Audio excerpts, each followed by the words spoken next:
Ever wondered if that satisfying pop during a chiropractic adjustment is actually fixing your spine? Today, we're decoding the science of the crack. It's not bones moving back into place. It's actually called cavitation, gas bubbles like nitrogen popping in your joint fluid. It's harmless, but it feels like magic.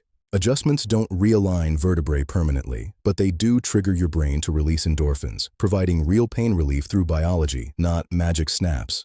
Find verified pros who prioritize science over myths at mytsv.com. Check out video profiles to meet your provider before you book. Stay informed and stay aligned.